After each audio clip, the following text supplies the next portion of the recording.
Good afternoon, everybody. It is time for the AEL High School Global Rivals on a beautiful Saturday. My name is Emperor ZK, and with the GOAT himself, Racquetz. How are you feeling? Happy to be back. It's fantastic, especially on a wonderful Saturday, as you said. Keen to get into some Marvel Rivals, mate, and pleasure to be with you. Yeah, absolutely. Before we do go in, we also have to give a massive shout out to our sponsors. And so, the first one is AGON by AOC, the #1 gaming monitor brand in the world. AGON by AOC provide best-in-class monitor solutions for gaming and all other needs. And of course, right after that, we have Indomie, the noodle partner made with high-quality flour and selected ingredients and spices. A plate of Indomie Mee Goreng will certainly brighten up your day. Try any one of the flavors available today from your local grocer or at indomie.com.au. But there's going to be another one, isn't there, Racquetz? Yes, that is very true. The AEL are in partnership with the Australian government, and they're promoting the You've Got No Game When You Vape campaign. Do you know the harms and risks of vaping? For more information, head over to health.gov.au/vaping. And if you'd like to help quit, check out the My Quit Buddy app. It tracks your progress, helps you stay motivated, or you can also call the Quit line at 13 78 48 and talk to a professional counselor for free and confidential advice about quitting. And that is exactly why we love these sponsors, because we are always going to get themselves in there. They are making this whole event possible. And of course, being possible to this event, I believe we have ourselves a match going on.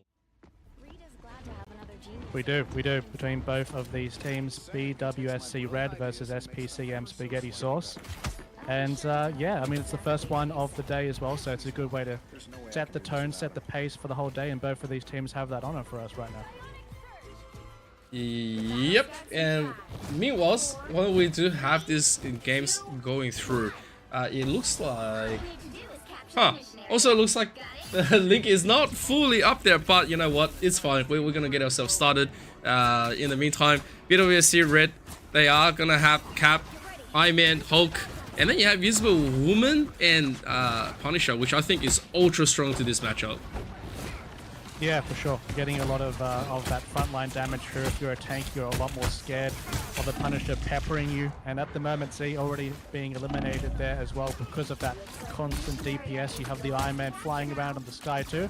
And SPCM Spaghetti Sauce have found themselves losing for the first fight there. But yeah, as you said, already that power combo proving to be a good vital point for that team there.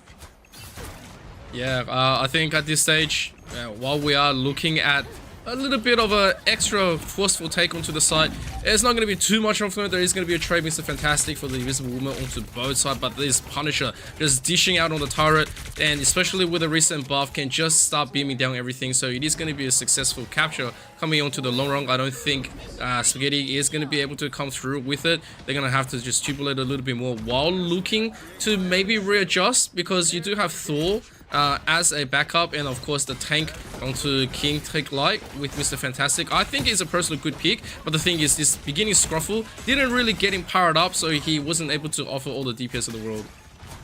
Yeah, it's true, and it's going to be a little bit difficult for them carving onto the point as well, because there's so much incoming harass coming in from BWSC Red, and that's going to be the most difficult part, getting onto the point so that they can have the opportunity to brawl and get that sort of playstyle right in the face with the Mr. Fantastic Thor combo there as well. So they definitely want to get up close and personal in regards to this, but you still want to get out this Punisher who can adapt to that kind of playstyle with the shotgun as well. So haven't really had a very clean fight for the time being. This choke point, is going to be very difficult to contest against the sort of longer range backline of BWSC Red. Yeah, so at this second, Cloak and Dagger going down. Here comes Final Judgment. That's just going to completely beam. Boundary also being used, but at the same time, yep, gotta get rid of him. If you don't get rid of him right now, he can out DPS it inside the visible boundary. And of course, our Akamoto also just waiting along, can be the one to be playing into it.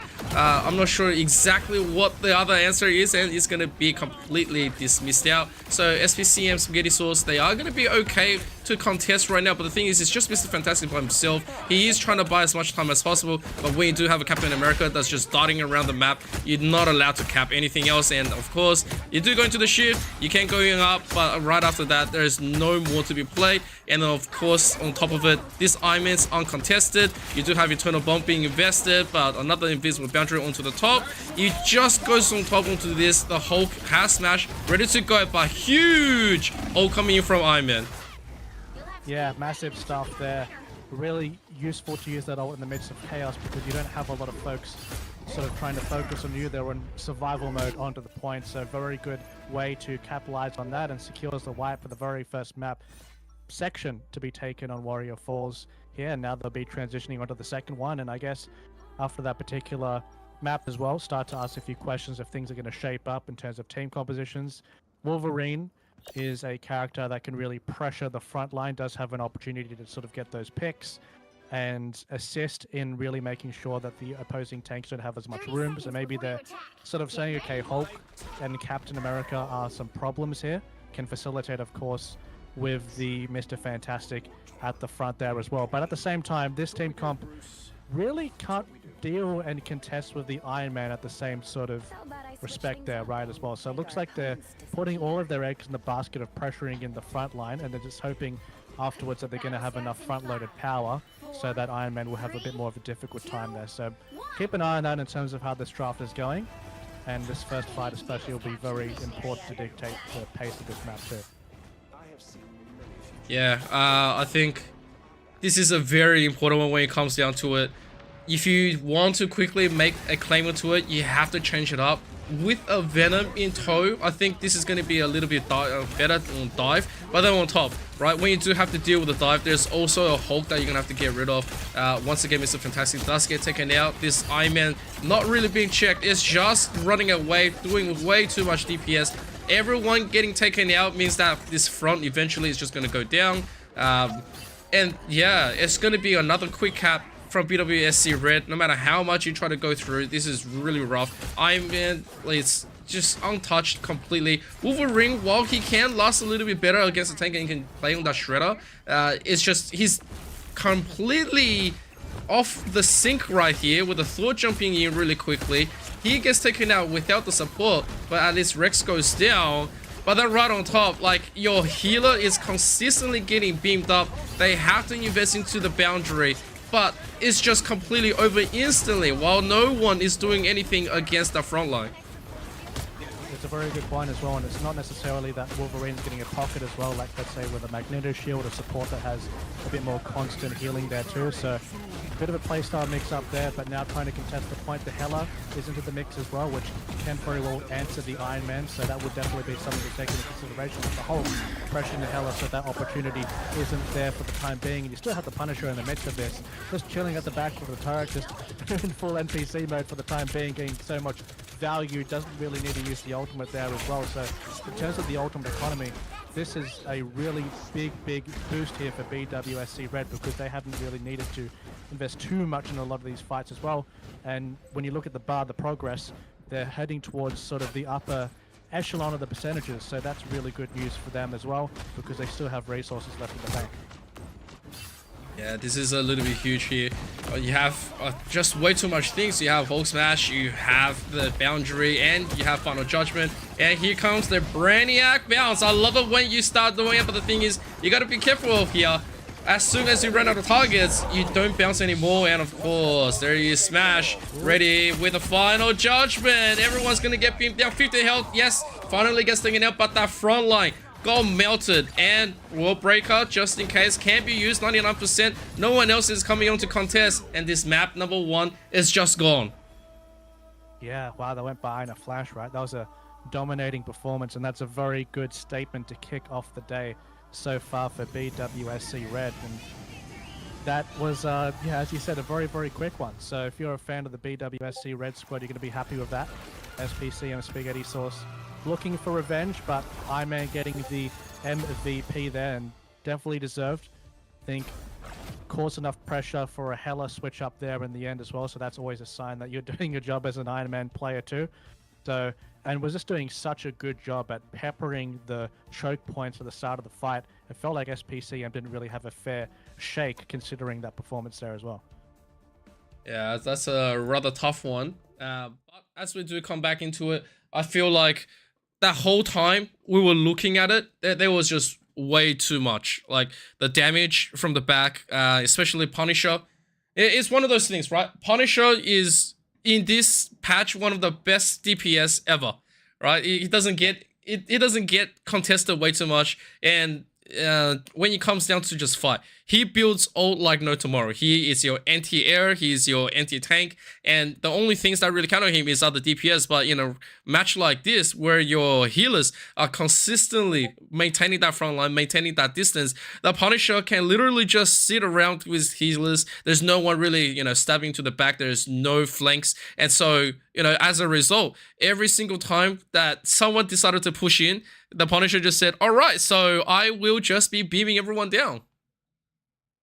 That's very true. That's very true. And we'll be keen to see if the Punisher comes through to the next match as well, because that was a MVP performance. I thought the Punisher might have even got the MVP in that game too. But DPS definitely doing a very good job in that regard there. Yep. And so right now we are going to quickly go into a BRB, and we will see you very soon.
Welcome back, everybody. It is time to continue the AEL High School Marvel Rivals, and right now we do have the pick and ban phase. So looking at this beautiful graphics, here we go. Look at that.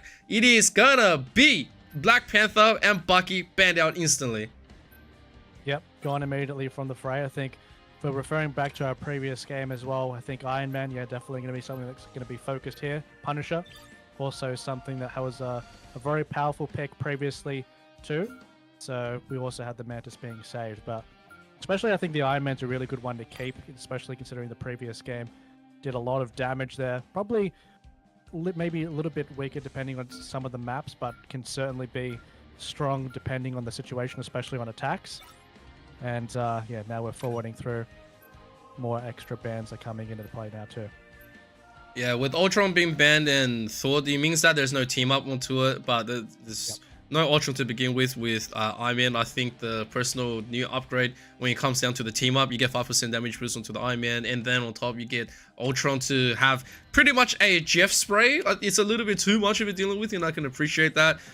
Thor being the off tank, it's how you're doing. I didn't think Thor was going to be too much of a problem, especially looking at the last round performance. Captain America being saved, I think, is one of the pivotal picks here. Even when they did get wiped, you know, the Cap was just running around, so Maverick should be good with that one. Mr. Fantastic being saved here, it's a little bit of how you're going. I don't think that there was going to be a full target ban because there wasn't too much of a value coming down to the pick. But Hulk being banned away, I think that's pretty good because that Hulk was possibly one of the biggest problems of their front line, and then they are ensuring that this Wolverine is going to be gone. So, you know, Groot, Venom, Penny, Rocket team-ups are all there available. Let's see what they're going to do. Yeah, let's see exactly what they're going to be locking in and trying to maybe adjust from what we previously saw. Similar type comp that BWSC Red are running here. So similar flavor to what they've been previously sporting, but SPCM Spaghetti Sauce, quite different. They are having the Penny in this situation and seeing how that could perhaps get the value along with the team up there as well. That's also something that's new coming into the fray, obviously there. And I think especially with their team comp, I think their target prioritization, trying to lock down some of the more aggressive takes that Captain America will be using with the damage boost of the Mantis there, and trying to focus fire, take him out, trying to make the front line less of a problem. It's going to be really, really key, I believe, in this particular matchup. Give the Iron Fist more space so he can dart around and go onto the Punisher and Iron Man as well. So we'll see how that ends up working out. I think especially this first fight will be quite pivotal when laying down the momentum for the map, especially if you're more an aggressive team with the Venom online now as well. Yeah, as we get this one started, Venom instantly being shredded, has to get into the E. Gotta be careful with Iron Fist. They are being picked, not really much of an offer assistance, and the tank is gone. When Venom is going into the beginning, that's also a problem because you are looking to build up for your Penny, looking to build into it, but then on top, you know, you can see Iron Man just hovering up and down around the mid, doesn't really want to fully commit. If he is ready to go through this Iron Fist, trying to beat the hero though, is gonna find 2 kills here with his front line, and hang on a second, we might just have exactly what we needed for this team. Yeah, exactly. This dive onto the backside, 1v1 up against the Punisher. Very, very good. Facilitated with the Mr. Fantastic there as well. Very nice job. I think having that extra backline dive presence, being a bit more sort of team-centric in how they're approaching that as well, isolating their targets, been very good for them so far. And now you're going to have Penny set up right in the middle of this point, which is very, very good. Get her value down with the mines as BWSC Red are reapproaching the point there. Yeah, I love it. Look at those turrets, but I'm a little bit concerned because they're right next to each other, so they can just instantly go down together. And of course the rocket here, like, oh my god, it takes out the turrets and he takes out all the backline. This Iron Man from Wax is just unbelievable. And while there was a good little moment where you can dive as much as you can, there isn't just too much to be offering when it comes down to it. Final Judgment is still ready. There's still Eternal Bond for the next fight, with a possibility of Invisible Woman's Invisible Boundary and Final Freedom Charge here. But I gotta be careful. That's a problem. Yeah, definitely do have some crowd control abilities to punish the Captain America if he gets too overzealous in those situations, and now they're trying to take advantage of that after the pick. So really trying to move forward, but still getting a response here. BWSC Red are doing quite well considering the fact that they got the first pick up against them. And now you have the Punisher in the backline, just peppering. Does have the ultimate if need be too, but the arm fist is right on top. Yeah, that's a little bit of an oversight from Rex. He knew he was around, but then going back into the fight, he was with Boundary. Sia also be there. I have Agamotto also online just in case. Right now doesn't want to be throwing it because 2 is down. Their backline completely out of the fight. Brainiac, job, yeah, going into it. I think the bounce definitely did some solid work, but then right on top, this is just going to be the Captain America tax. Yes, you can do as much as you want. I'm not sure if I fully agree with the final judgment just being used, but you know what? He's going to at least pick up 1 kill, looking for possibility of the second, but the Iron Man is going to quickly, the Iron Fist is going to quickly take him out. But once again, you know, you are not allowed to advance when it comes down to it. Maverick finally goes down, and no value from the Iron Man ult here, which also ensures that this Cloak and Dagger is not going to be long for this world left. And point number 1 could possibly just go down, but it looks like a full dive. Yeah, I have the Agamotto going straight down, but it's just 1 against 6. So feels like all the things that were necessary to just delay this has been thrown for no reason. 35 seconds left onto the clock. Maverick has to completely last. Yes, he might be able to get a little bit more damage as they are taking Rocket out of this fight. But I don't feel like that's the kind of destroyment play that you want to be at. He goes down and Wax as well. So this is going to be a cap. Sort of the investment with the ultimates there for BWSC Red. They're going to lose a lot of tempo in this situation because they used it to kind of stall out the point. Didn't really get the result they wanted in the end here, so it means that SPCM Spaghetti Sauce had more room to work with. Now they're pretty much on an even playing field in terms of the ultimate economy, even a little bit better than BWSC Red here. So that's really good for them, and they will try to take advantage of that, especially going around this corner on the initial engage here. Yeah, gotta be a little bit careful here as the thing was going to be toggled into it. They are going to continuously pump this one through, setting up a choke point. Now, one most important point is when you are going to be playing Penny and you set up the turrets all right next to each other, once again, it makes it too easy for everyone else to go through. Wax, meanwhile, gets another kill. Eternal bombs all around in trading. No one really taking out the Sia. So, yeah, you can see Wax just channeling. It's taking so much more longer than he wanted to be, but unfortunately that's just the way it is. His backline is also gone. This living Chi is providing way too much value for their team. And SPC and Spaghetti Sauce, it looks like they are gonna finally find the fights that they need. They certainly are, and now they're looking to try and pick up the last of Captain America. The store has been completed there, and now they will try to ideally grab some high ground control. I think one thing that we've seen BWSC Red do in the previous match is kind of really pressure the opposition once they are going through a particular choke so they don't have a clean fight on the other end. SPCM a little bit more liberal in that sense, but now they are going towards the choke. Ultimates have been used to try and pressure as they're coming back in. Yeah, here we go. Eternal Bomb, final charge. They are all there. And then on top, we have Clobber Time, just in case. Waiting for the Iron Man team up, I believe, because as soon as you get something, the back is going to be good. Fighting the turret. Oh! But getting blown up on top is not what you want to be doing. As your front is all going down, there is only going to be 3 versus the 4. SPCM Spaghetti, while they were okay in the beginning, right now that Mantis also being taken out. It's bad news. Mr. Fantastic by himself, trying to do it all. Now he shifts into the big form here. While it's great and everything, he needs a lot more damage in order to take it out. And yes, you can look to maybe get as much as you can, but eventually it does run out. The Rocket being chased around, he is just providing the time, the value with the dive for the Venom to go back in. But the thing is, your backline is definitely not there yet. You can only last so long. All the time now is going to run out. 3 seconds left onto the clock. There is just going to be an Iron Fist here trying to do everything onto the point to delay it. But you can see just how fast BWSC Red wanted to go back into this.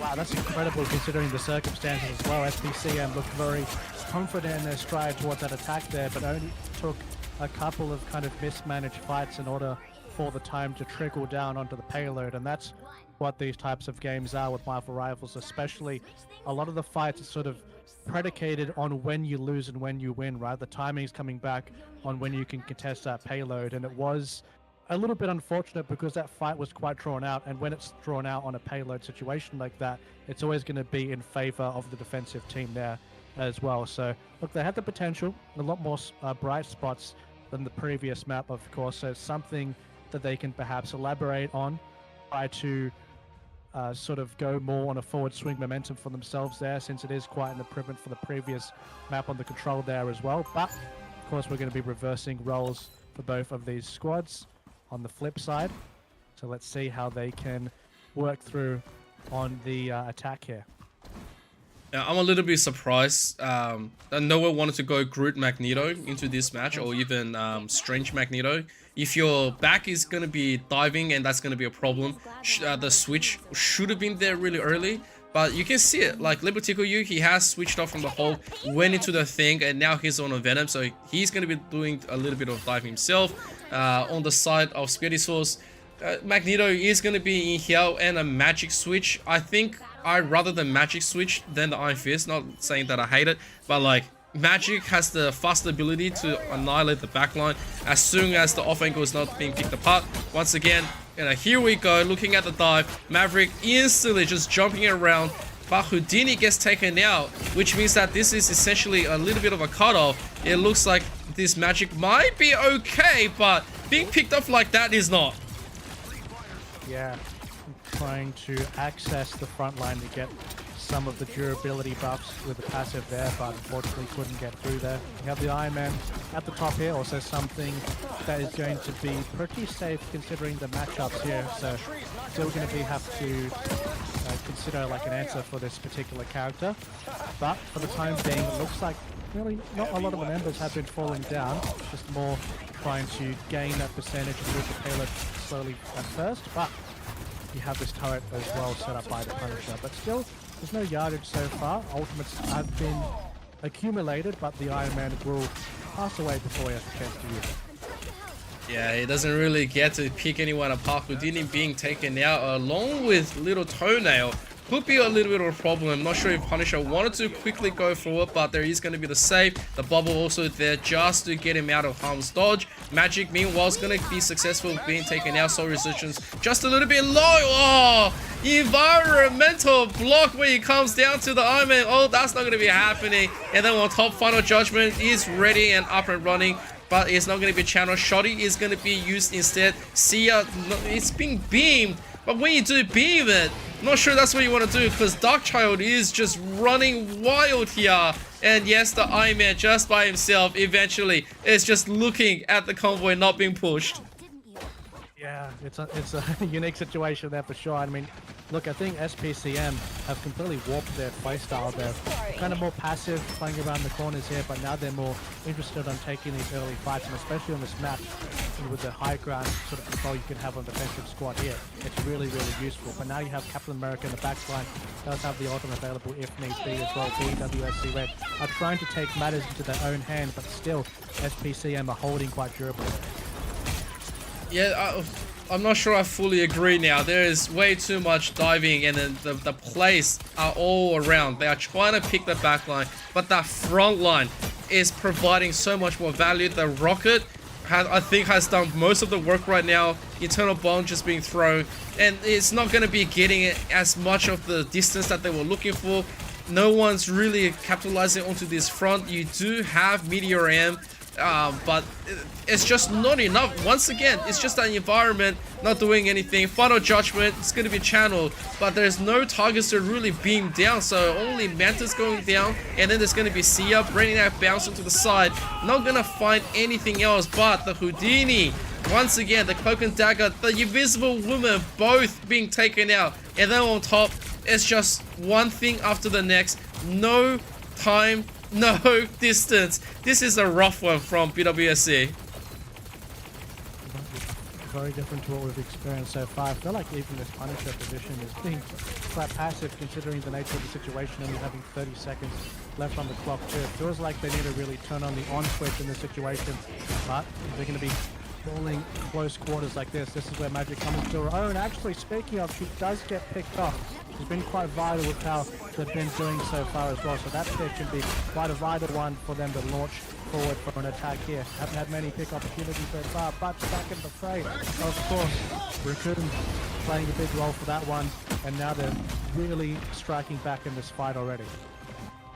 Yeah, I think also the double towers coming in from the Penny Parker means that Captain America is just not allowed to quickly go forward, and then on top, whatever tank that runs forward is just not going to be happening. Look at it, Mentis puts someone to sleep, and then right after that, everyone just hounds down that target. And it's a good strategy being utilized from Spaghetti Sauce, and they have come through here with just a little bit more thoughts coming in. The battle plan is good. The front line just completely gets melted. Every time someone comes in, you know, they have to pay very dearly. And the front, because you have Mr. Fantastic, to constantly put anyone that's diving into check, they are going to have to expect just a little bit of a bounce coming through. The Eternal Bond, I think this is the final play into the OT. Anything else that wipes the backline is just going to be game over. Yep. And this is the final one for this map. It looks like it.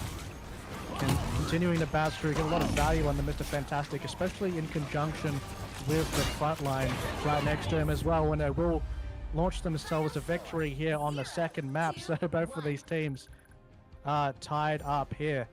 And what a way to do it in that particular fashion as well. I mean, that's just pure dominance. We were talking about the previous map, of course, of BWSC, with how they played it out. I feel like SPC and Spaghetti Sauce had their own version on this particular one as well, really changing their strategies. I like the mix-up from the kind of like their more defensive control type front line that they opted to have in this particular map too, with that Magneto. I love to see that, facilitating, of course, the Magic getting a bunch of AoE damage on the opposing front line. I really like the different flavor we saw from SPCM here. Yeah, Future Ferris, 38 kills, 19k damage, the MVP, absolutely deserved. And of course, you know, Darkchild used in the beginning. I think it was the first interaction when Darkchild was actually channeled. He just took everyone by surprise. BWSC Red, their backline was just constantly not being protected in this second.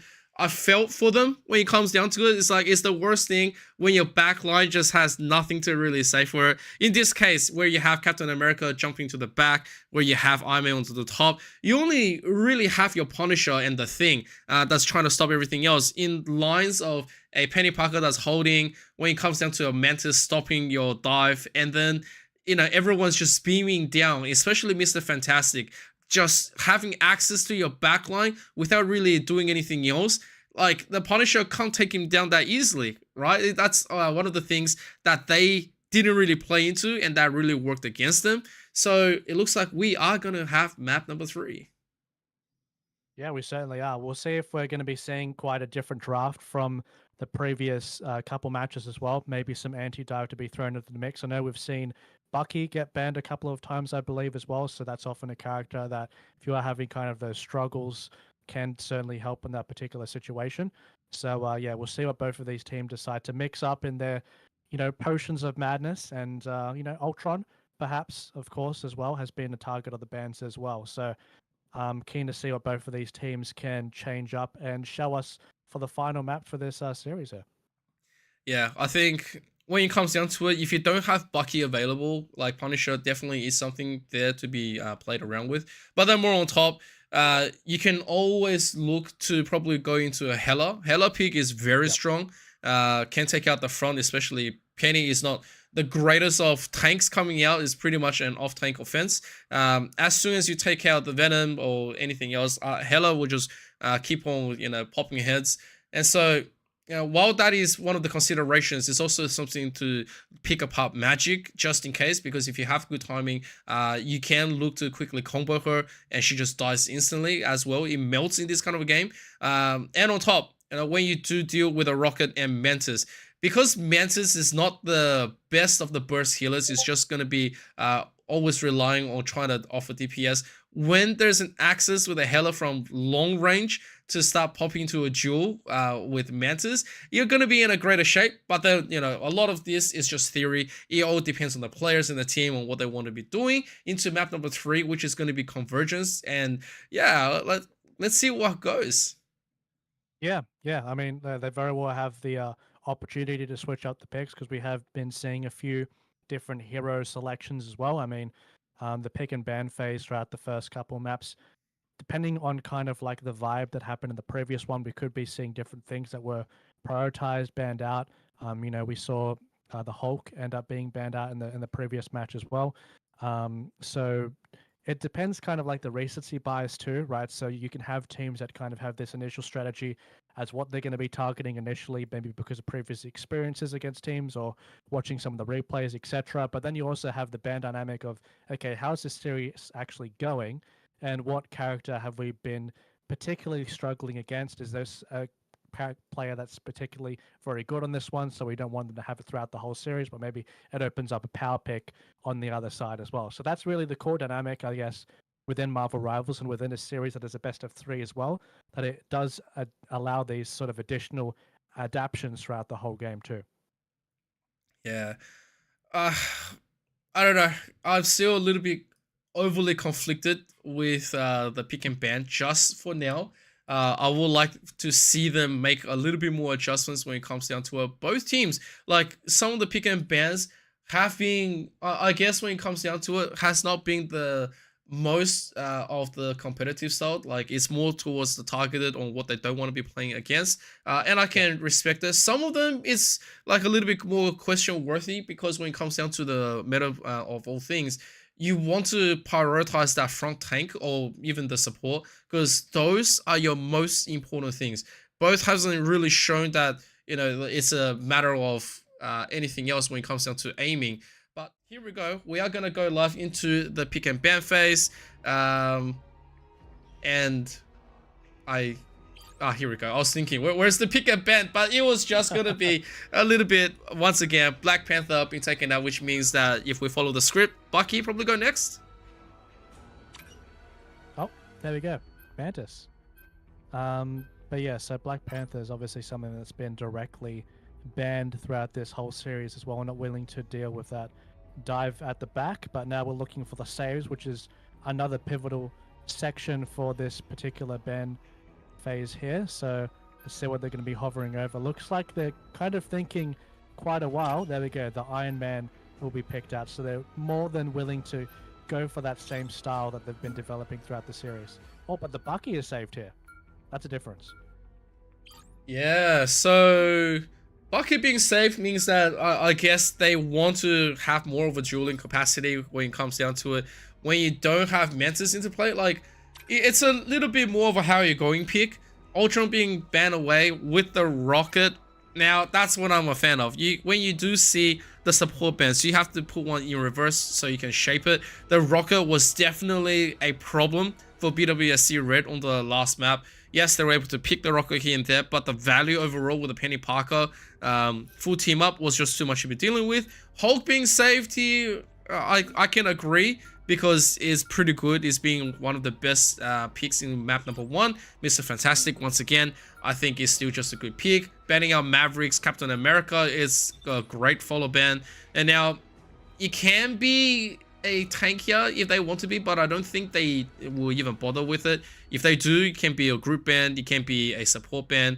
I personally would like to see a support ban, but it looks like it's going to be the Magic because they, you know, are very sus to any dives coming through.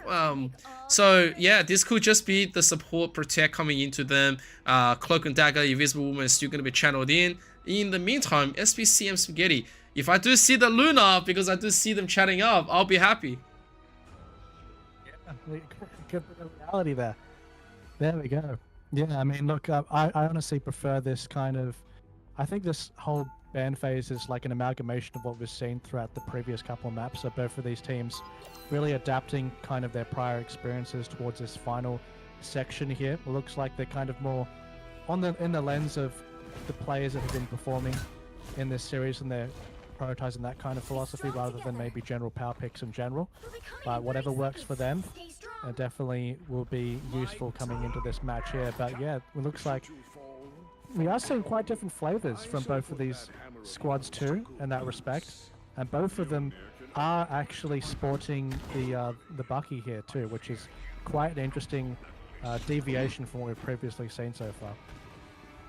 Yeah, absolutely. When it comes down to it, like I'm favoring a little bit more from Squiddy Source because they have identified that Wax's Iron Man is just unbelievably annoying. You can, you know, obviously have Mr. Fantastic to deal around with, but you rather have him, you know, annoy the backline instead. Nice headshot going through into the back, but Ice Arts, when there's no defense. Oh, hang on a second. I was just about to say Ice Arts is going to be good, but he gets taken now. Uh-oh. That is going to be a rough one because both healers are now down. You can see just how fast and quick they played into this. Maverick for the trade, but he's going to be traded right back. Wax, once again, providing that value, looking to shut them into the events. And very aggressive picks coming out from that initial fight as well, especially with this long range line of sight here. Maverick trying to get as much value as possible. This is where Iron Man become kind of a little bit more valuable, right? Especially at this first initial choke. It's actually probably a little bit weaker the more you back off at the point because it's a kind of smaller ceiling there that has to deal with being required. But still, now trying to push forward, advance the thing, getting pocketed as well alongside with the Hulk shield that really does bolster the front line, making sure that the rest of the team has enough space. Oh man, that invincible cannon was unbelievable. Does catch him onto the off chance, but right now Bucky being isolated, no heals to channel through. It's a little bit far from the Jeff, and then on top they are both going to be trading Buckies, but then you can see it. This is the God of Thunder! No! That's unfortunate. That's unfortunate. The God of Asgard unfortunately did falter. It was supposed to get something, but basically Iron Man scouted that out initially, but now you have the Magneto ultimate there, but was actually successfully blocked out there from the Hulk. Hulk taking a bunch of damage, but does have Warbreaker available if need be as well, but now the point is retreating towards the fight's retreating towards the back of the point. Oh, gotta be careful. Kraken's impact is here. Cloak and Dagger is gone, so it's a little bit early. Less than ideal kind of a play. And of course, Fatal Both Roles being channeled, so it's going to be trading something for support. But meanwhile, Iron Man's back. Wax is going to get taken out, and then it's going to be followed by everyone else onto the team. 3 more left. And we do have a Smashes here with World Breakup, but unfortunately not enough health left. He is going to be taken out. And so this first point, I guess it is going to be successful onto the capture from Spaghetti Sauce. I don't think we're going to see a last second portal. No one's really hovering. And yeah, they have found their groove. The Jeff is starting to provide a little bit more annoyance onto Wax. They are starting to just call out to play into it. Meanwhile, onto the back, we do have a cracking impact from Maverick. He has a channel to Justine because his Cloak and Dagger once again. See, they picked up the E. Yeah! Gets him down. That was a nice swipe with that ability. It's a projectile as well, so not the easiest to land in the sky there, and snowballing already. That's multiple kills without the ultimate there coming out from the Winter Soldier, so nice job there. And now of course we're going to be having a bit of a recuperate, trying to capture the high ground here, trying to gain as many positional advantages as possible. One thing that the Hulk is very good though is shutting that down, does have a lot of ability. Nice use of the exile there, but doesn't manage to get the finish off. Wubu darting back onto the team, try and get some assistance of healing. Luckily does get that, but now you have the Winter Soldier in the background with the ultimate looking to get the reset. Yeah, cracking impact being channeled in here, but he's a little bit isolated by his own friends. And yeah, Eternal Bomb being thrown into the reverse. As much as you can be dealing with it, you gotta also be very careful. And 5 gets taken out means that there is no more heals to be played around with. But there is going to be just a little bit more being offered. Bend over, meanwhile, from the back. Being channeled in is going to be fine. And you have tapping into the runes, trying to get through. Maverick is gone once again. And this Mr. Fantastic doing plenty of work. You can see the thought. Although there has been so much different channels, as soon as he gets into the state, he just goes into the full bro mode. He goes, no worries, anything else that you can be thrown to me, I can throw these right back. Little Toenail has Meteor AM. Thus be looking for a little bit more target as Houdini and Wax, as they just came back not long ago. They didn't even last that long. And of course, everyone else gets wiped off. It's just going to be another capture. Section the comp of SPCM Spaghetti Sauce. I think that team really does thrive from that kind of close range raw scenario. I think Magneto getting a lot of value off the shields there, facilitating kind of like that frontline combo with the Thor and Mr. Fantastic. And speaking of something that's fantastic, sniping out of the sky, elastic as anything else, and that would be positioning back towards the team. Does have the kit to do that in very quick fashion as well. Does have the ultimate if need be as well. Now they're all camping inside the Invisible Woman's ultimate there as well. Make sure that they're all topped up, but last job, especially utilizing their win conditions of their team composition. Yeah, I just wanted to highlight that Mr. Fantastic going back here. Because of that little narrow cave, it means the bounces are just a little bit more quicker. Playing CQC into that one means that he bounces so much more quicker. Maverick did hover back into Wolverine, but it's being picked apart. There is going to be the trade, but the thing also being taken down. And once again, Wax comes back. Doesn't have anything else to be playing into this. They are playing very desynced at the moment. SPC and Spaghetti Sauce definitely has the means to keep it rolling. It looks like this is going to be an evade into God of Thunder possibility. And of course, the Invisible Woman. I felt like BWSC, when it comes down to it, their backline has definitely suffered into this one. There is going to be a trade for the Luna with Maverick on top. But, you know, it's the Jeff is just being a little bit of a problematic pick here. Yes, you do have the dive capabilities, but then no, you just cannot last into this fight. God of Thunder will probably be used after this Eternal Bond is going to be running out. Looking at trying to pick up the force, he is very low, however. No one's really reaching him into a heal, and he is going to pick up Cloak and Dagger. Meteor AM does not get the snipe, but there is still the trade in favor of BW SPCM with the fate of both rows. Kraken Impact looking for the backline. They are looking for the recess. No one else to be going. There's another one looking at any time. Yes, smashing into it one more time. And again and again and again. You don't have any else to be playing. And this is one of those things that you're just going to have to be dealing with. Wow. Repeating himself too many times there. Did a very good job of trying to clean up there, but that was necessary in order to try and have a chance in some of these fights there too. Especially when you are fighting up against a situation when the spawn point is so close, right? The consistency with eliminating a lot of your foes at the same time is going to be very, very important, as between the spawn point, the staggers will obviously be something to take into consideration now as well. So now trying to regather themselves onto the point, a little bit of chaos and skewing there, sprawling, trying to regather themselves. Jeff used the ultimate. Carried a couple of those in the front there, but they will be joining the fray back in the fight. Yeah, just a little bit of a friendly spit into this one, you know, just get it to my mouth and I'll put you in a better place. In the meantime, I feel like this Wolverine is trying his best to shred that front, but the problem is he's always isolated by himself. His healer trying to jump in with him is not really working out, because this Thor, when it taps into Thor Force, is just completely running rampant. The Hulk, invisible boundary here, is trying to save him, trying to bite the last few meters coming through. 14 seconds left onto the clock. It already means that they are doing as much as they can. Fate of both rows being offered once again. Invisible cannon. It's just going to deny it, which is great. Granny, I think at this stage, if they do get another orb coming to the bounce, that is going to be a rough one. Clobber time is huge of a value, and they are going to be successful to take out 3 members from Spaghetti Sauce. And at this second, it looks like if they can look to maybe opt to finish off this rest, it should be okay. But the thing is, Meteor AM being thrown with 0 value is going to ensure his death. Maverick, meanwhile, into the last stand. Going into it, I don't think there's going to be too much more to be played in, as he's going to quickly dive into the Luna. If he does get any kind of a feral leap into it, it's going to be game over, and that's going to be it. No full capture, but 1-3-1, it's a big number to cover. It is, right towards the end of the map, and I think especially towards that last section as well, it's kind of difficult to secure if you don't really get a clean wipe because of the spawn point situation there as well. And I think also with the nature of the playstyle, that the adaptation, well, we saw too, considering the switch up to the Wolverine there too. So that is definitely something that they changed up, and it definitely got a little bit easier once they themselves switched to a more of a short range composition. Yeah, I don't know. I don't know about the pick from BWSC Red. While the front was pretty good, I felt like the back definitely suffered. The DPS problem from Iron Man, that was... Yeah, I think when it comes down to it, that was already a problem before, but now it's being handled.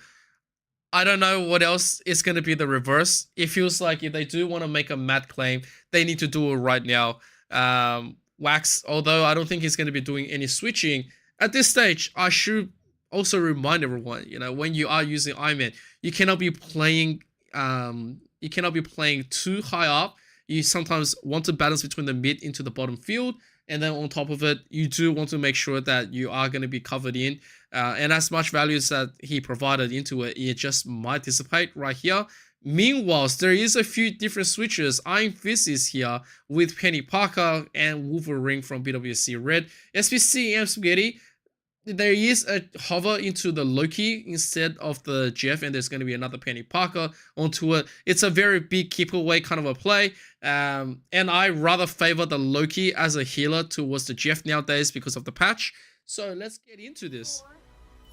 Yeah, I do like the Loki can definitely have opportunities that he can fend for himself if he does get dove in the backline there, so can be a support that you can kind of perform as an individual there too. But let's see how it ends up panning out, especially this first particular section we saw from the opposite side of the end. This is where a lot of the action happened prior to the arrival on the point. This little choke point at the start, especially the longer range characters like your Bucky will get more value here, trying to traverse, getting some crowd control out, but at the same time you don't want to be overextending here too, but you do have some of the defensive capabilities, of course, to make sure that they don't end up being picked off, such as the Magneto shield there too. Yeah, right here, the front being completely melted apart, and now the healer's desperate, trying to just go back and maybe offer some more baiting, but the thing is, they are both down. The Penny just spawned and instantly gets taken out instead. It's a little bit of a bad news coming through if you're trying to attack, and, you know, BWSC Red definitely need to switch a few things more up. They have, like, you know, obviously gone through, trying to maybe access to the back, but I'm not sure if this is going to be the right play, right? At this stage, you might as well go into a strange and just portal in to quickly go through. But in the meantime, while there is going to be the dive, Lebutico, you literally just get flopped in. All the Spider Mines coming in and then getting frozen off. Here comes the portal play, or not the portal play, sorry, the point play with the boundary in, and you can see just how much of an effort that they are investing. Yeah, going to have to use that at the start in order to have a chance to win that fight there, but it's very, very difficult to enter. But now Penny Parker roaming around in circles, a lot of the mines proccing, getting a bunch of value in that particular fight. Of course, you do have the Floating Dagger Welcome to the floor there too, and a lot of the kill feed is lighting up red, so pretty successful stuff there. But I mean, in regards to the actual team comms itself, it's going to be very difficult for BWSC to approach the point in general. Obviously, that switch over to the Strange can help a little bit, but it looks like for the time being, I think, because of that prior fight, it has forced SPCM to regather themselves at the point, which will innately give BWSC Red a bit more room to access the point in the first place. So good news there, perhaps, but still, I do like that kind of pressure that they have been providing from afar to make sure that the fights haven't been clean on the way forward to the point of contest. Yeah, it's still just going to be a little bit of a problem, as it's still destroying at Oxide and Rex. They both get taken down at the back, and then this Bucky just rejoins, has cracking impact, but doesn't even need it. He's just tapping heads all around. And once again, you know, BWSC Red, it looks like time is going to start to trickle down. There's still probably 2 more fights onto the extension when it comes down to it. It can be the full portal play when it comes down, but you can see SPCM, they are ready. They haven't really fully committed into diving into keeping away. But in the meantime, Wax did go back into the Iron Man. I'm not sure if there's a little bit too much into the pressure coming down to it, but Rex being picked apart, and then he is just being targeted right now, means that he doesn't get to live. There is too much to be dealing with, and there is going to be a Maverick getting a quick Jeff Swallow, gets 2, looking at it, but there he gets taken out instead. It's just cracking impact. When you come out, you're going to have to stay there. It's gonna be good for a little bit, but at the same time, you know, you can see the retreat is being called by Spaghetti Sauce. They have realized that they have overcommitted with just 2 tanks around and not enough to be played. This can be Spaghetti Sauce trying to do the final in, but BWSC Red, they got the capture. Wow, talk about being overzealous in that situation. Maybe getting a little bit too confident in that fight there. Zolda being picked at the start does make it a lot more difficult, and now the staggers are coming through as well, so this is really good for the squad here for BWSC Red. So SPCM really need to regather themselves, group up as a team. They do have resources to use in the bank, but so does BWSC Red here, so interesting to see which one will kick things off, I think especially around this corner once the situation starts to get a little bit more tight with the map. I like the try to stun Iron Man up in the air with the right click and that's ambitious, but if the lander would have been quite cool, but still the fight will ensue on this payload. Frontliners having a good old time brawling old-fashioned style.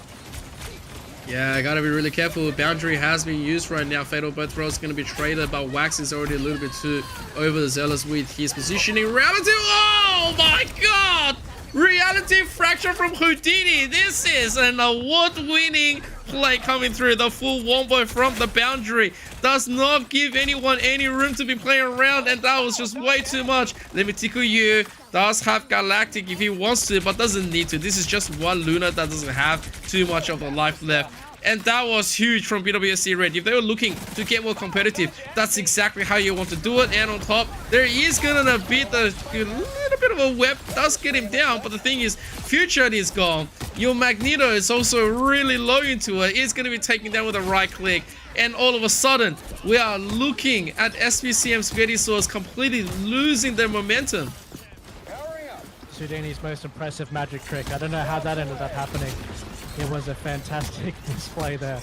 And let's see if they can do the same thing, because honestly that would help out a bunch more as well. I mean, it's not necessarily that they were pocketed with like a Magneto shield or anything beforehand as well, so the fact that they managed to get that off is very, very impressive. But nonetheless, you still have the point to worry about here, as it has been captured, but a lot of ultimates are being invested to try and lock things down so that they can end up snowballing this fight. And Bucky having a field day for the time being, trying to get some reset, nice pressure onto the Iron Man as well.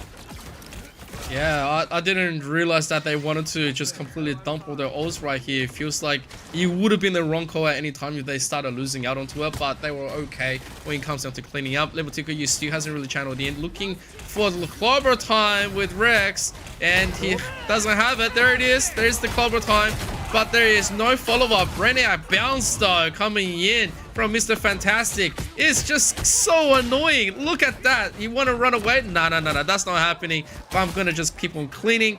And so BWSC Red, while they did invest a very important ult right here, there's just nothing else left onto the play. Lemutiku being taken out, Iron Man being annoyed, he's by himself isolated into the majestic form here.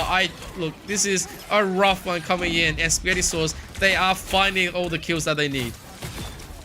Certainly are. A nice snare there from the Penny Parker to help clean up in the situation as well. You do have Bucky having the ultimate in case, getting pocketed as well by the Magneto and getting some clean shots away too, and they're not making any room available here for BWSC Red. Just camping the spawn and really just showing and asserting their dominance for the time being too. And the thing is, a lot of ultimates are available here. Whoever has the initiative, the Iron Man does use the first one to pick, is there for BWSC Red at the start here. Yep, Fatal Both Throws is the first thing that enabled it, and then on top you can see the rest is trying to explode. But the thing is, it's your front line is at the back and your back line is at the front, so Luna gets traded. It's a little bit of bad news. Spider Sweep is, and there's gonna be an Invisible Woman boundary coming through. The Spider Sweep is going to be completely neglected, but the thing is, he still has 1,000 health. He's pretty much 100%. Can be lasting a little bit more, and yes, eventually does go down. Meteor Am onto the side, looking for the back. Is going to find the Invisible Woman onto the side. That is great, and he's got shit to stage. That's a rough one, but Galactic Legend finally being used here. It's okay into the value. I thought, at what stage were we going to be seeing it? His answer was, I was just looking for the backline. He finally got one to play. That is great, but Reality Fracture! Nope, did not.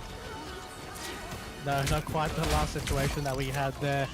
And now SPCM will be pushing forward. They have ultimates to be used here, and the Iron Man getting some nice pick towards the back, especially right here in this tunnel, can get a lot of value here with the line of sight. But you have the Penny Parker storming forward, activating the mines and just causing a very chaotic fight to ensue there, and will assist them in getting the point. That was a very, very unique way of doing that. The Penny Parker ultimate assisting to secure everything there in the end, and it will assist SPC and Spaghetti Sauce to grant themselves the victory from behind initially as well. Yeah, we didn't think that SPC and Spaghetti Sauce had it in them, but once again, Future Ferris, the Bucky here really proved the value as soon as he was not locked away. There was doubts in the beginning coming from both sides, but once again, he only goes into the team that keeps on adapting and play even better throughout the maps, and that's how competitive State is. If you look at Future Ferris himself, 64 kills with 44 final hits. This man was on a mission to just dominate. Yeah, and really showed with the amount of plays that was done throughout the whole series as well. I mean, we saw a lot of the aggressive angles coming out from the Bucky. I mean, Bucky is quite a flexible character in what he can achieve, but obviously he does have powerful tools to interact with anti-dive, say, for example. But if you do have the aim and if you do have the initiative, of course, you have the hook and you have the power to really shut down some particular characters that might not have the same amount of range as you, and really utilizing that portion of the kit as well, securing a lot of the first eliminations when it came to the fights there too, which is very, very good. Of course, the chances are if you are getting the first pick at the start of the fight, it tends to mean that you're going to be the winning team a lot of the time there as well. It does have a kit to lean towards that. But yeah, congratulations to the squad. Very well done there in the end to come back. Yeah, and speaking about coming back, we will be right back after the break, and we are going to bring you a lot more coming through, so don't go anywhere.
And welcome back into the AEL High School Marvel Rivals with the high schools. My name is Emperor CK, once again with Racquet. We now do have another match. It's going to be between BSD Infinity Stones versus Bridges Buffaloes. Let's go in. Yes. Getting into the pick and ban phase first, of course. Stemming off the last match. See if we can see any kind of the previous pick and bans, or both of these teams going to show us a different flavor. And already Lunar Snow is out of the fray, so that has been immediately targeted off. As I think we're talking about the previous series as well, tanks and supports. Off is going to be the anchors of the team comp, so them having a large presence in the pick and ban phase is something to look out for as well. Yeah, I think at this stage, it's in a nice contention where Luna and Ultra being banned away is the biggest respect that you can give out. Luna's being one of the strongest support to date, along with Visible Woman. And if you do have a Loki to be playing to the side, it's just problematic and it extends the fight over and over and over. Ultra meanwhile getting banned away, it's one of those things, right? You don't want to be continuously looking up while maintaining that front. And Ultron with the Iron Man team up is still problematic. But either way, there's the saves for the Iron Man and the Black Panther. Both sides going to have lots of capabilities to do damage to the back. But the flexibility definitely is along with Bridges Buffaloes for now, as the Iron Man can fly around and can, look to support the rest. Now, the bans here coming up next will be very interesting to see how they dictate the pace. It is going to be a hella ban, and that's what I like to see. Those DPS, that is a counter to your Iron Man. Exactly, especially after the save as well. That makes so much sense there. And then they're showing kind of like a fluid pattern within the draft, considering too. Storm is off the table, Spider-Man is being saved. So considering the couple of saves that we're seeing here from Infinity Stones in particular, you can kind of guess as to what comp they're going to be running. Very aggressive dive-centric DPSs, so they're kind of showing all of their cards out on the table themselves. Yeah, and right now, you can play into it. They're gonna have a save onto the Hulk, which, there's a few things to consider, right? If you save the Hulk, you can be looking to ban away another possible tank coming through. But then again, onto the reverse, they can be looking to ban out the Namor. And this can also be a bait coming in from the Buffaloes. If they decide to go, all right, you know what, that was just a ruse. If you're going to be banning away our Hulk into Namor, can be Penny Parker into Rocket because it's of the dive. Yeah, there it is. Look, there is going to be the ban onto the Namor. The Groot, obviously being banned away, is going to be looking for a massive front counter. And so, when you do play into this one, you still have options to counter dive, right? Because BSD Infinity Stones, they are very heavy into it. They have already shown their hand. The front is going to be the Emma with the 2 heals, maybe looking at a possible 3 heals, because Warlock and Mantis are still being able to be played. Rocket is still there. This could be very problematic, as 3 heals maintaining Emma means that this is going to be a rather drawn out front. Yeah, and I think that works to their advantage as well, right? Especially up against a composition that wants to fasten things up and get very quick sort of picks at the start of these fights. So really trying to make sure that they're durable enough to kind of sustain, gather a lot of their ultimate charge, and just sort of give them the counter attack themselves there too. But we'll see how it ends up working here. I think, both of these comps quite different from the previous series we saw as well. And I think especially, one thing that I wanted to kind of gloss on as well, I think, especially with the Ultron bans coming in, I think if you're a team that you're confident in taking out the win, I think banning out a new character is always going to be a benefit to you, because I feel like if you're an underdog, if there are new strategies to be investigated, especially with a new hero coming out, that'd be something that you can potentially exploit and try and score an upset that way. So I like that kind of ban adaptation at the start of the game here too. Yeah, the rotation, because I've done a lot of work onto Ultron. Just the full orientation of what he can do with the Iron Man is disastrous. Absolutely disastrous. And right now, we do have quick little bit of a play. Look at Frutal. Massive triple play, going into it, uncontested. And even though they tried to aim at him, he just kept on rolling in. His spin kicks really well. Spirit ran all. It's just an absolute creative play that you don't want to be seeing when you're pressing divers. It's that Yep, this is one of those maps where Spider-Man and Black Panther can run absolutely wild. Oh yeah, for sure. And Frodo has been a person that has sort of been starring on these dive-centric characters and has really been a pivotal kind of anchor of this team in terms of the playstyles that they possess as well. So certainly a star to look out for in this match themselves as well. So the Buffaloes trying to regather some ground there, trying to get some picks of their own. Of course, they do have a few bits of burst on their team comp that will allow them to do that, but at the end of the day, they're being pressured from these dive-centric targets at the end, but they did get a response in their favor with that Iron Fist at the start. Yeah, and they were able to just quickly revive him as well. There is going to be a full dive. The Iron Fist put in the work, but the thing is rather low himself. Terra Cape can also blind him onto the side. There's a ton of beam. They're going to use it to invest into the Hulk, making sure that he is neutralized. And just like that, Spirit ran in, looking, doesn't get the stack in, so he has to wait. Doesn't really have anything else, but of course, there is going to be the McBono here. Does dive in, finishes off the kill. Whatever Black Panther can't kill, the Spider-Man can definitely look to finish. And without the team up into this current patch, it means that he doesn't really get the one-shot combo anymore. But on top, look at their position. Both of them are just eyeing at the back. They're saying, well, if you guys are going to be coming at us, we can just quickly run. And all 6 members are looking. But on top, there's no protection to the Cloak and Dagger. That's gone. Mantis gone means that there's going to be nothing else to be played. It's just an absolute spectacular spin, completely powered up into the death of Buffaloes. Yeah, and you pointed at something very pivotal as well, sort of the individualistic playstyle of Spider-Man being nerfed, but does have the opportunity to combo in of the Black Panther on the backline, which just basically prioritizes the need for synergy on your execution at trying to make sure that the supports get no value, and that's exactly what they've been doing so far.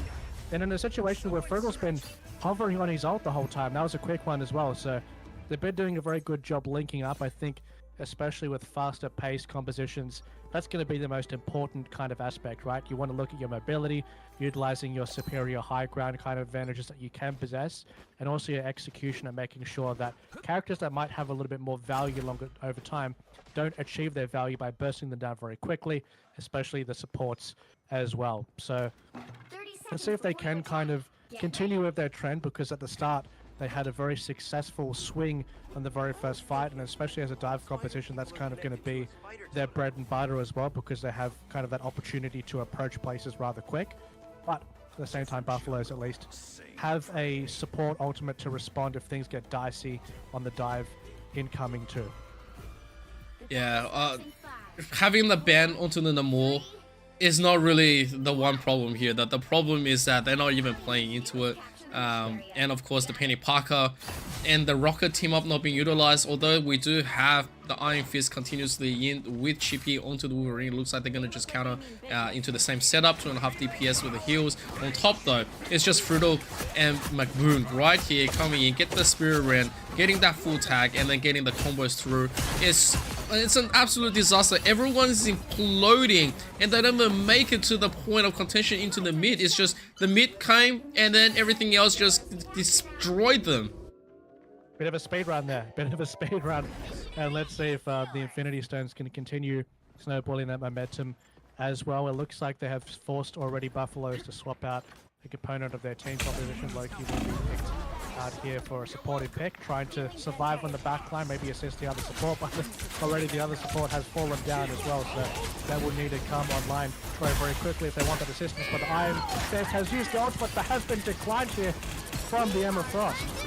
Yeah, it's a rough one when your Living Chi completely gets taken out with the Sonic Seduction, and on top, Eternal Bomb being thrown on top. If you pick up a kill here, it's not going to be the biggest thing, because there is still the beacon to revive. The Crystal Kick onto the thing, he's not going to do anything because he's just uncontrollable. In the meantime, Fruto marking the back, does have a Ren.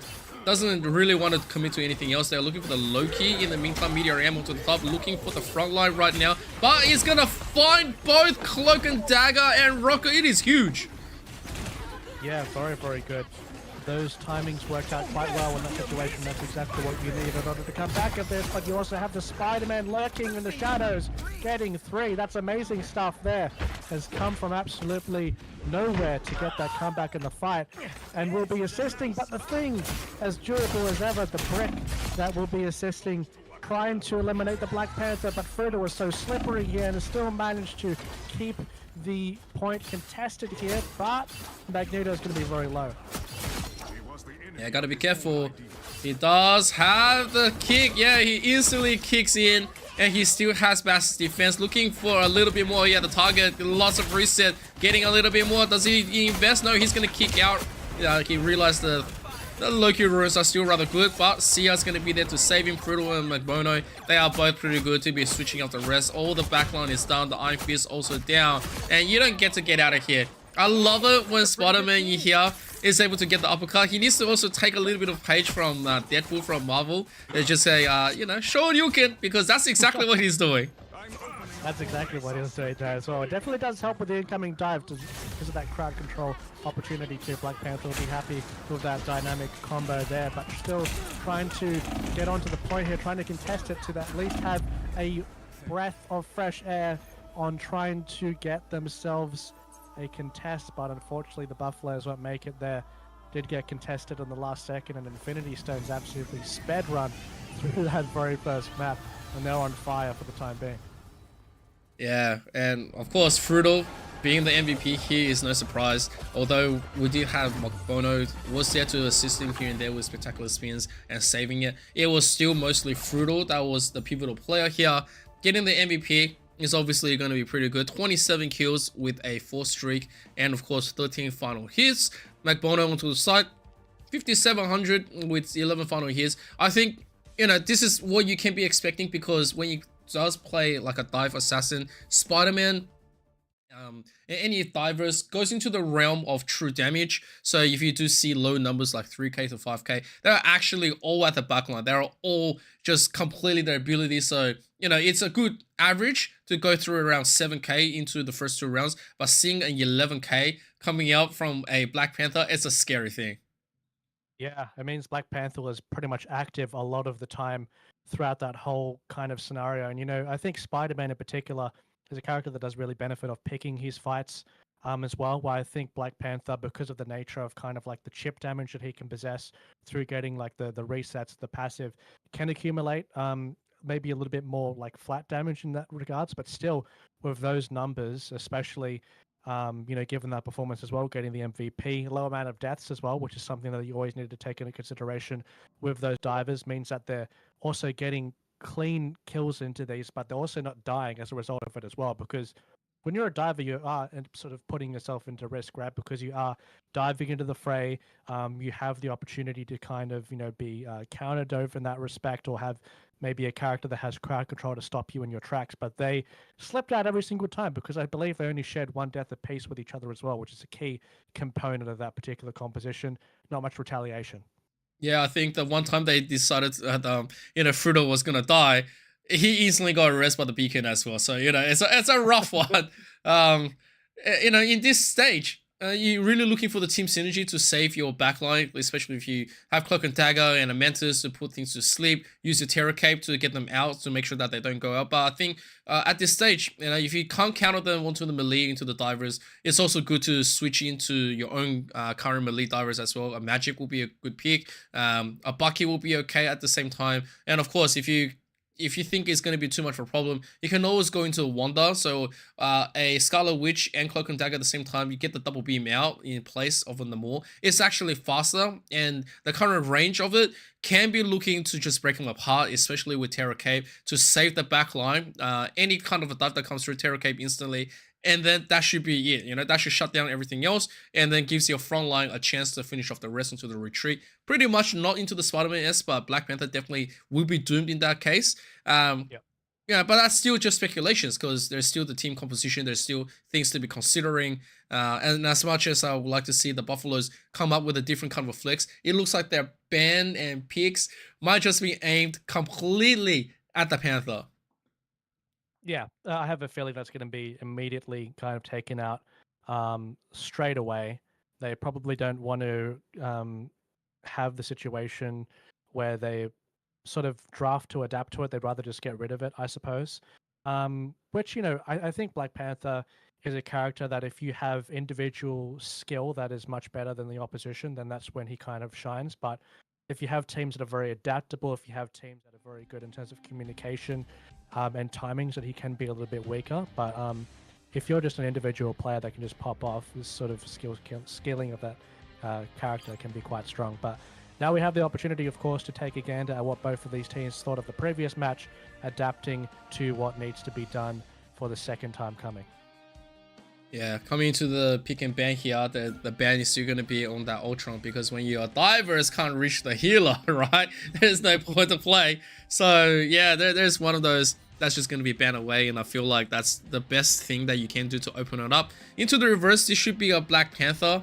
I don't necessarily think a Spider-Man ban is going to be warranted, because it's, you know, while everything is good about a Spider-Man into the last one, oh no, they are going to respect the Spider-Man. That's caused a lot more problem. I would have thought, you know, the ban would have been the Panther first, but I think they're also going to acknowledge that spectacular spin while being buffed up with a Seer.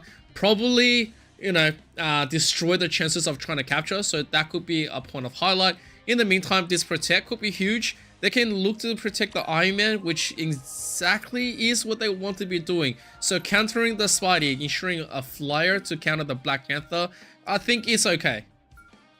Yeah. So they're just kind of going for the philosophy of we'll fight fire with fire, not kind of to directly dissuade it, but I think because of the Black Panther, of course, not going to be particularly interacting with the flyer that often as well, they decide to ban the Storm straight afterwards, so not wanting kind of like that potential bonus of 2 flyers being locked in, really trying to solidify that particular team comp style. But now the Lunar Snow, of course, will be banned out as well. I think in particular, Luna is always going to be very, very powerful and will be a ban that a lot of teams will elect to go for anyway, not wanting to deal with that very consistent kit. Yeah, I think Shadow Stage is just a little bit too busted when it comes down to a dive comp. Especially you don't have to be looking at it. You can just do Ice Arts into it, and then, you know, you heal the front tank, you heal everything else at the same time. You know, having a Storm being banned away, I'm a little bit disappointed, because we could have seen Sharknado. Just saying, in the slight chance, a Sharknado would just be amazing. Yep. Hulk being protected, it's going to be warranting that there's going to be a Namor ban following as well. I don't think there's going to be too much of a question coming down to it. You don't just want to be giving a free Gamma Squid through. Hela being protected is really good to be looking to pick apart the Iron Man, but I felt like, you know, this was already going to be a full warrant that if you're going to pick a flyer, another DPS onto the other side is going to completely pick into you. Either it's going to be Hela or it's going to be Bucky, one or the other. It looks like we are going to miss a ban here, so it could be either a and just an open taunt, or it could just be a legitimate open. In the meantime, I guess at the same time we are might be looking into a Gamma Squid competition. That doesn't mean it can be that. It could be like a full throw, but Emma being banned away, that's respectable enough. Yeah. Well, there we go. Looks like it has concluded in that respect then. So both of these teams, all the tools and weapons have been displayed, now trying to lock in what compositions that they're going to be launching themselves off with the second map here. See if there's much of a deviation from the previous map. Looks like there is from both of these squads. Of course, different map styles lend themselves to different potential team compositions and how they operate as well. So that's always something to take into consideration for these matches. As you said, I'm sad that we didn't get to see the Storm and Jeff combo. I'm sad that we haven't gotten to see, you know, Ultron as well today, because obviously there's a kind of like newer parts of Marvel Rivals. I always like to kind of see the more newer kind of patch elements being played by teams to see how kind of it works in practicality as well. But, you know, we can't all have nice things all the time. So true. Look, personally, I think Ultron is such a counter to Jeff. And even to the backlines. Say for example, his worst enemy is probably going to be Luna, but then Luna gets countered by the Iron Man, right? It's just that you have to always be fighting Invisible Woman, Jeff, or Cloak and Dagger. In the meantime, we do have a quick sneak out. Birdie's going to quick out with his Loki. Although he is going to be looking to try to maintain a little bit of a better positioning. At this stage, you know, you do have a quick trade. Mantis for the Black Panther is going to be just fine. And they are going to be looking to shred down the Iron Man as well. Looking to maybe get himself out. Doing an instant bird dive into it. It's awesome. That's a bit of a game of cat and mouse there. Certainly flying will help out in that particular situation up against the melee character. But now trying to push the cart forward here around this corner. I think this piece of property is very important around this corner of this particular map as well, where a lot of these fights will end up kind of erupting, especially with these characters of a longer range of line of sight with the Iron Man, especially going to be a very key point of interest indeed. Oh, gotta be careful. There is a switch onto the Star-Lord, and Frutal is gonna quickly take out the Mantis and looking to maybe get himself out. Yeah, 67 health. He is gonna be just fine. Birdie, meanwhile, is gonna quickly readjust into the front. Gotta be careful here when you are as the Hulk. You jump all the way to the back, but no support. Nice Feral Leap's gonna find the Strange. But look at this. What are we looking at? He finds the Rents on the Iron Man. Wow. You do not expect that to happen whatsoever. That is being very creative with Black Panther. Not exactly the Iron Man duty player I expected to be reporting. But that happened, and that is just a testament to see how dominant Fertile is on this particular pick. He can do it all. Oh my god, it's the worst thing when the Panther is in front of you throwing the spears, and then, you know, you think you're fine, you fly, right? And then he's like, oh, hang on, I can kick up, right? Don't worry about gravity. In the meantime, Frutal, I think he used his best descent right there. Does take out 2 healers into the back. He retreats as well, has the damage buff. But this Jeff, you know, he gets dived by 2. There's not that much survivability anymore. Birdie, meanwhile, is quickly checking into the Iron Man that's just flying, trying to survive, make a little bit of a play. But when you have an Iron Man into a closed space right here, with the Rent being tagged up on top, they know exactly where to go and play against him. He is going to get shut down as well. Yeah, just being completely on top of that. Trying to shut down that particular pick. We'll be trying to retreat. That's the advantage of having sort of mobile dive characters in your team as well, is that they can sort of capture these high grounds and also be a scout, sort of communicating to the team as well if there are any characters that are off guard or if we're looking to set up a play as well. So Frutal often being the one to put themselves in harm's way to get that information too. Oh, Birdie did try to get a bit of a cheeky play, but it's countered. Here comes the 3 at the back. Here is Jeff, and Jeff loves to try to get it, but not enough distance. He's gonna get Feral Leaped instead.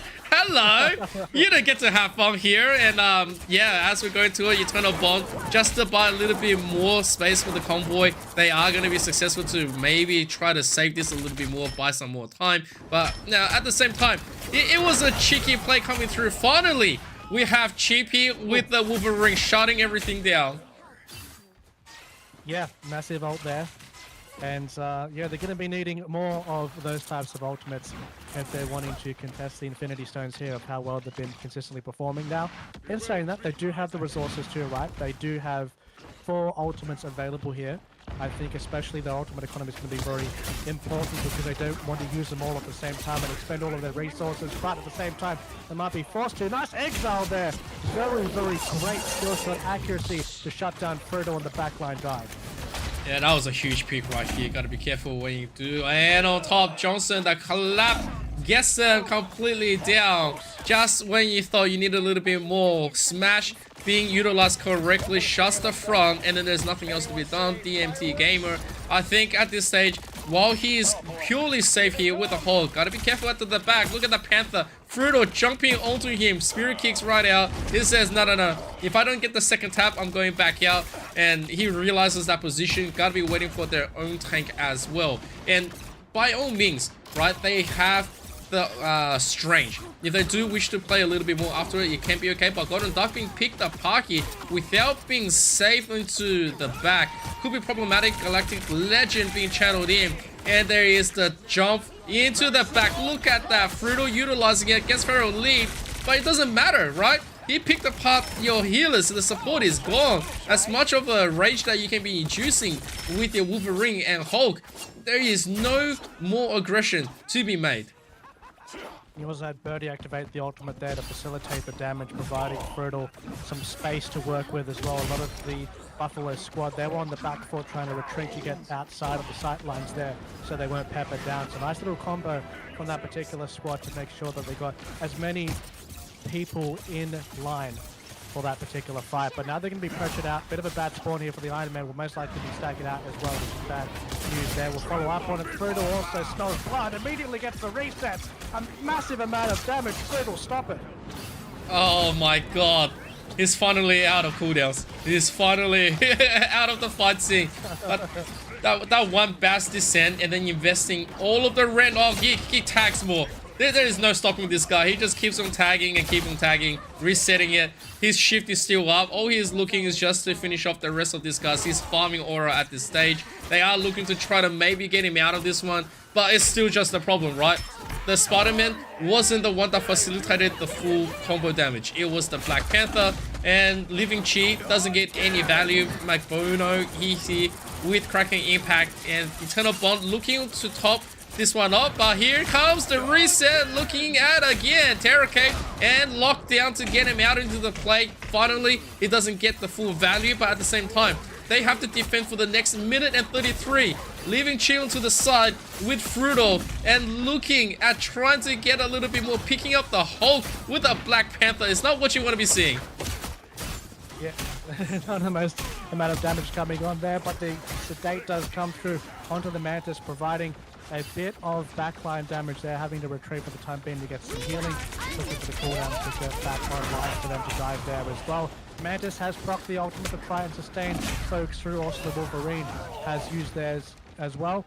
And Buffaloes now have invested a lot of their resources to survive here. Fertile is still going for it though, is going all in, all cards on the table. Getting a few picks of his own. Can he actually do it all by himself? He's looking for it. That is a massive display of confidence, but doesn't have the amount of troops online to follow through in the end there at the end. He's looking. Oh, he doesn't get the reset there because the Wolverine died, but it was just where everyone was going back, he went forward, and yeah, it was just so much of a pick. Meanwhile, Birdie does have Galactic Legend waiting in go. There's also a Jeff just waiting as well. It looks like he's going to be looking at the angle. Yeah, he is looking.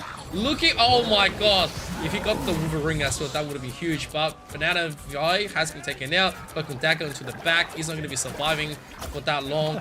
And yeah, McBono into the front is going to be investing everything else. Terror Cape, Dark Teleportation, everything is going to be used. Trying to ensure that they don't have the cap. But it's just going to be all 6 members here from Infinity Stones. They are going to be fine. They certainly are. Jeff having a bit of fun there, playing playing a 1v1 support battle, just eating the other one and just spitting them out towards the end. But yeah, I mean, great performance from Infinity Stones, all round, consistent throughout majority of the map. I think one thing that I'd actually like to compliment the Buffaloes on, I think a shout out to Johnson, has been doing a fantastic amount of really well-timed exiles. It's actually shut down a few of the ultimates incoming from the Infinity Stones and has bought some time available for the Buffaloes with a few of these fights. And it's not it's not the easiest skill shot to land in the world as well, right? So I think it's a very good way to kind of save ultimates to, if you can find a way to have that particular crowd control utilized on maybe another one on the opposing team without having to invest a support off. So shout out to Johnson there with the Hulk Exiles. Yeah, it's a really hard one, right? The Hulk, how can I put it? Every time you want to aim at something, especially at like, you know, key divers, 9 times out of 10, you're not going to be landing that skill shot, right? It's always going to go wide. It's something where, you know, you display to see if you're a better Hulk than the other Hulk, to see how much of a threat that you can be giving. Meanwhile, Chippy, there is going to be the Namor hover, and oh my god. It's just the confidence coming from Infinity Stones. They're going to be having a lot of fun. Golden Duck also on a Hawkeye, looking to probably maybe snipe out the back. In the meantime, they still need to prove themselves. And as McBono gets taken out by the Iron Man on Gamer 67, might be looking to get a little bit better. This is a dive team, by the way. Birdie does have the ability to play a little bit more, but because they are going to utilize this nice sleep onto the Panther, he's going to shoot him away. Although they have lost one member, it doesn't really feel like they've lost one, as Fruto finally gets taken out. That's a massive pick. Fruto, the one to start the fires when it comes to Infinity Stones and how they operate with a lot of these fights. And especially the defensive cooldowns of these supports is going to be very important at making sure that he doesn't gather the tempo that he needs. But now, pushing forward, nice stuff, especially their composition now I think has a long kind of line of sight and a little bit more defensive capabilities there to try and assist. I think the Namor could provide them a bit of utility in that fashion, especially if they can land their shots too, and a bit more opportunity to self-peel. Let's see if they can get these picks at the start of the fight, especially with the Hawkeye. That's definitely going to be a key play, wanting to shut down Infinity Stones before they even get the chance to get amongst them with the Chaos. Yikes. The Jeff going down right here, it's a bit of a problem. They have realized just what else they need to be doing. Johnson, meanwhile, runs into 4. They are also going to lose that back line, but doesn't matter because when you trade up for the 3 on front, that's going to be just good. And they are going to get the horns out, but it doesn't really do anything. It lands on the environment, but they are going to clean up nonetheless. It's just that you can see it. Buffaloes now with the Gamma team up, the Squids are doing heaps of work. And at this stage, you know, a little bit of concern is going to be drawn because Frutal gets essentially not being able to be played. Yes, he can still do, you know, what he does with the dives and all that, and that's going to be fine. But the thing is, it's a one-way trip. He goes in, it doesn't come out right after. He's going to try to prove himself. He's going to find one, though. No one locking him down. That's a nice quarter. It's such a good reaction. Blink once and you'll miss it. Just dashing forwards and backwards with the speed of light. The Vibranium armor really taking its toll there and doing it once again. Just providing so much pressure along with the team as well moving forward. And that's the thing that their comp kind of thrives in, especially not allowing the sort of Buffaloes to set up. I think the key thing to really take into consideration with the Buffaloes here is their kind of capabilities within their defensive structure. On the attack, it might not be as strong here as well, right? I think, especially with the turret setup, especially with longer range line of sights, might be a little bit easier to perform on the defense. But on the offense, since they kind of don't have as much room to gather the ground, especially in situations like this, when the early engagers can come in, they might not have as much room to work with. Yeah, gotta be careful. You don't want to be setting this kind of example with your support out to the front. And yes, they are going to be okay to punish Frutal just there. But yeah, he definitely got away with murder. Taking key Cloak and Daggers out. And of course, when you don't have Cloak and Dagger out, which is one of the more useful current support. Oh my god. Kraken Impact, here we go. Looking for it. Finds it. Means that can just quickly go back and get another... Wow, never mind. Doesn't get the chance to play, but Z-Char's going to get taken out. And right now, this Iron Man is still going to be just okay. Does get tagged, but I'm not sure about that kind of a flight path. Flies directly into the Bucky and into the Black Panther. This Black Panther Hunter side trying to just take him out. He's going to be fine. That Solo, I guess, will just take it. Doesn't really want to do anything else. I feel like he could have just kept on playing because they were charging him. Yeah. Alright, so there's the Strange, but here's Jeff. Finds the Cloak and Dagger, who hasn't really had the best of time. But yes, they are going to shut it down. A very unique set of events there. I think Infinity Stones are getting very hockey in terms of their playstyle, really turning it up into 11 in terms of the aggression there. And I think that type of playstyle up against Namor can punish you, obviously with that team up available as well. Could be a surprising amount of damage incoming if you have any missteps, right? So definitely something to take into consideration. Infinity Stones already striking back though. I think they're just keen on getting as many fights under the belt as possible. Brutal courtesy of those initial picks at the start of the fight, and they will find themselves back into the fray contesting the payload. Yeah, like Frutal, he can literally just sit here. He goes, well, yeah, every 7 seconds is the Ogama Squid. You know what? I can sit for 7 seconds, wait a little bit while I get a heal. And they are trying to lock him down, but the thing is, this Hulk was out of position, and everyone else is just tagging not the same targets. It's a very funky fight, as there is going to be a kill onto Z-Char. Meanwhile, more dashes, fast defense, Spirit Red resets. Look at me! I am the main player here. I'm the main character, and you are all gonna go down. Exactly that. Certainly does feel like the main character is in this game at the moment with the way that Frodo was playing. Such a thorn in the side of the Buffaloes, and has just been doing a fantastic job so far, being incredibly consistent. Maximum pulse here Iron Man not getting the amount of value. I believe the Strange blocked that out there, so nice timing with that defensive particular cooldown. And now the Venom trying to respond, get some value with their kit. Knockout does have the ultimate available if need be too. But he will find the fight back onto the payload. Now you will have Hawkeye being pressured out as well. That's going to be a jump scare and a half, but the healers are helping out there to make sure that he doesn't get one shot, but the Doctor Strange changes that. Oh, Okamoto right there gave Frodo all the time he needs to finish off the rest with the full play. Looking to tag up the Iron Man once again. He's not successful into it, but losing Johnson right here means that this attempt at the front is just completely gone. They have to be waiting for the rescue. So the Beast looking does not get it because oh, never mind. He still is going to get finished off by the Bucky into the back. It is a very confident play. There is time. 5 seconds left. They need to get in immediately. They need to tag it out. Everyone's going down. And while you are going to be able to reclaim this, guess who's behind you? It's McBono. It's going to be Frutal. They are going to find the bucket eventually. The Eternal Bond also being thrown just to make sure that they cap this one. But OT, timer is on. McBono, he is back up once again, utilizing the beacon from Rocket. And this is going to be the final stand. Here's the final stand. Cart is reaching towards the end of the second point here. Definitely one more fight on the horizon. It's a very important one at that. But Frodo launches off a successful campaign, getting an immediate double, make it 3. The kill feed is absolutely lighting red in this scenario. The star player is continuing to beat the star. Has to retreat to get some healing though, as still the fight is very, very much on. The Hawkeye getting eliminated in the backline, and the Divers having so much value. Iron Man tries to get exactly what he wants with a massive AOE ultimate, but does not get the value there. And still, I feel like it's delaying the inevitable, and there we go. Yeah, that's gonna be a massive GG coming in from the BSDE Infinity Stones. It's a confident one, right? Frutal not being banned away and then still getting to live rent-free onto the backline speaks volume. That Spider-Man was not the problem. It was actually the Black Panther. You banned this one away. Maybe they could have opened it up for Magic, and they even had the Gamma Squids up.